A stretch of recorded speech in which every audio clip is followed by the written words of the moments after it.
Hey guys, it's Eric here at BMP Liquidation Pallets. Today we're here in Fresno and we're going to go over some of the easiest and hardest things to sell.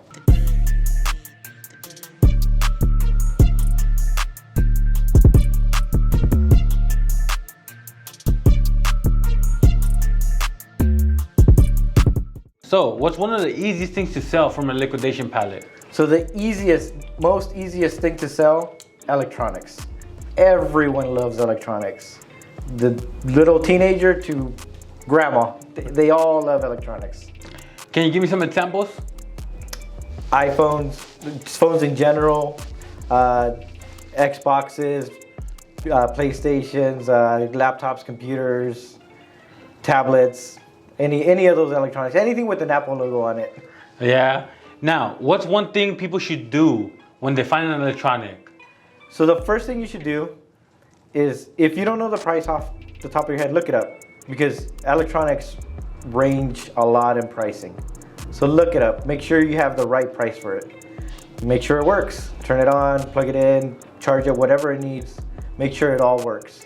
Once you're good with that, electronics you can sell pretty high up there in price, especially because these things you're gonna be selling as brand new open box. They're not used, they're open box because of returns. And Facebook Marketplace, eBay. Electronics anywhere, because they're easy to ship, because usually electronics are fairly small. So they're easy to ship, so you can sell it online, you can sell it remate, you can sell it yard sale, anywhere. Facebook Marketplace, electronics are everywhere. All right, man. So, what's one of the hardest things to sell? Hardest things to sell.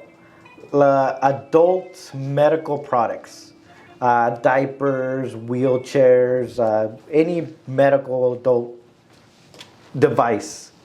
The reason why I think it's hard to sell is because most people will get that stuff at a reduced price or free from their insurances. So I think that's why it's harder to sell that stuff.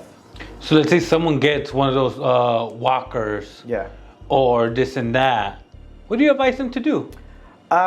sell it. Like but go in knowing you're gonna have to lower your price way down, or you're just gonna have to hold it for a really long time. But just sell it, and first customer that shows any interest in it, sell it to them at whatever price, because it's probably the only customer you're gonna have interested in it. All right, man. What's another easy thing to sell? Next thing, easiest things to sell is tools. All men love tools. And the good thing with tools is you can sell them, just like electronics, close to retail. And same thing as electronics. If they need charging, charge them. If you need to plug it in to test it. Because you don't want a customer coming back at you and saying, hey, this didn't work, I want my money back. So always test everything. If something isn't working with a tool, be upfront and honest right from the beginning. That way they know that is why you're giving it at that price.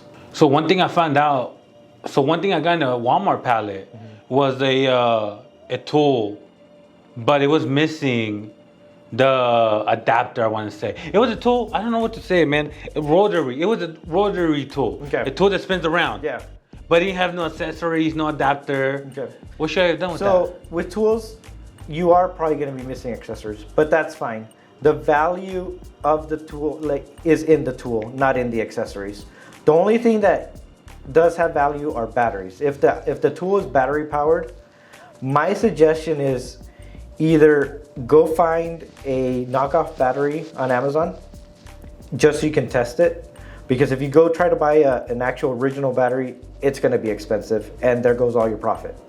Buy a knockoff battery just so you're able to test it, to make sure that the tool works. Whoever buys that tool, more than likely already is in that platform, so they will have tools or batteries for their other tools in that same brand, that same platform. So they might already have an adapter, Yeah, or the accessories. Yeah, you're just getting it to be able to test it.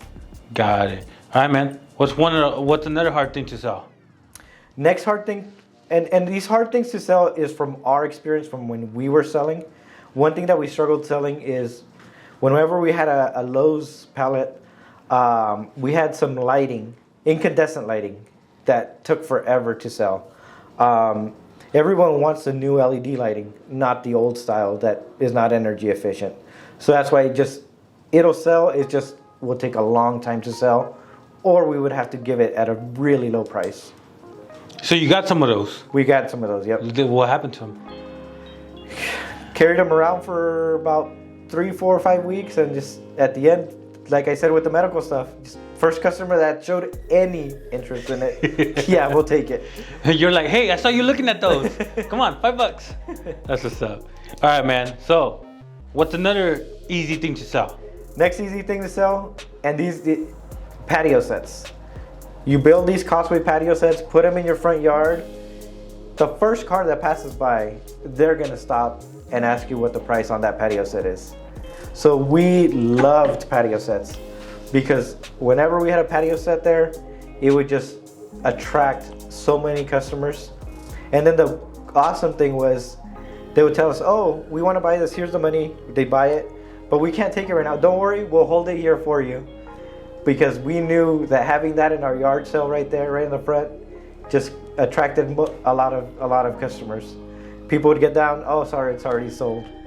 But it's quick, easy sell. All right, man. So this is what happened to me.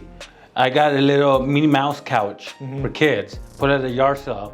I wanted 100. Yeah. Lady offered me 60. I took it, but she couldn't take it right away. She had to go. And somebody showed up. Somebody else showed up, exactly. And they're like, hey, would you take 75? What do I do, Eric? You just have to. You just have to just let it be. And know that you lost $15. There's not much you can do. I gotta stick to my word. You gotta stick to your word. You gotta be a man of your word.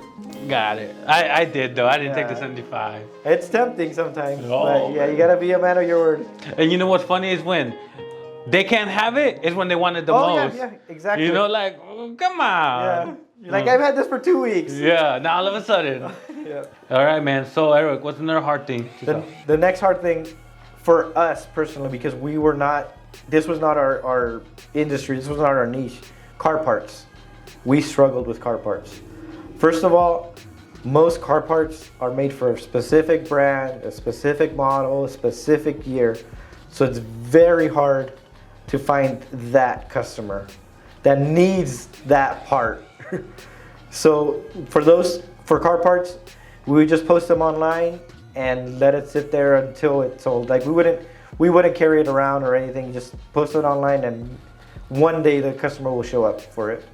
So Facebook Marketplace, eBay, OfferUp. Facebook Marketplace, eBay, and OfferUp. Yep. Yeah, and then just whoever comes. Just wait for it because it's a very specific thing.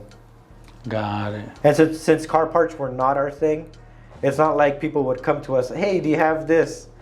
We were more of a general merchandise thing, but every once in a while car parts do come out in there. So we went over a couple of the easiest things and the hardest things to sell, but just because something is easy or hard to sell, it does not translate to profit. Easiness of selling does not translate directly to profit. Everything will sell. It's just finding the right person or finding the right price. So it's up to you how long you want to hold on to that person or to that item, whether you want to wait for the person or whether you're willing to take a cut on your profit to sell it quicker.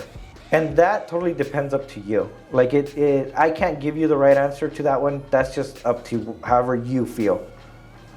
So once someone start lowering the price, for example, we have an oven and you want to post it for $1,000, but it's not selling. What do you do?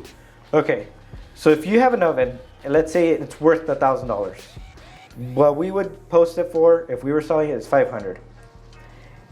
An oven, like that wall oven that we went over a few days ago. It's a very specific item. So you're not going to have a lot of people interested in a built-in wall oven.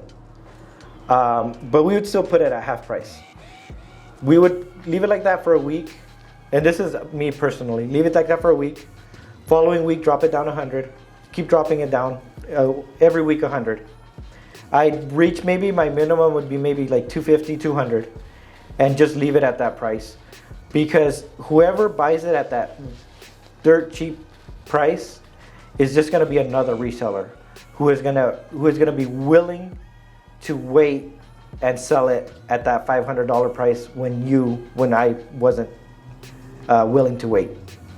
Does it make sense? Got it. So pretty much you're saying that you're gonna keep lowering the price, but then somebody else might buy it, but they're gonna sell it at the original price you said. Either you're gonna sell it to the right buyer who would have been willing to buy it at the $500 price. It just came later in time, or you're gonna sell it to a reseller who's gonna be willing to repost it and wait for that $500 price. So it really depends on how long you want to wait and hold on to things. It really depends on how long you want to wait. So if me personally, just move it as fast as possible. But I know there's people who are willing to wait for that profit. So there you have it. Some of the easiest and hardest things to sell. Let me know what's one of the easiest things and hardest things you've ever sold down in the comments below. And if you like this content, go ahead and hit that like button and subscribe.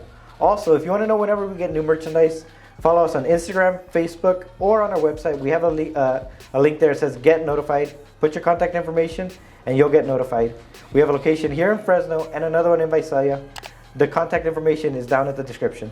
See you in the next one.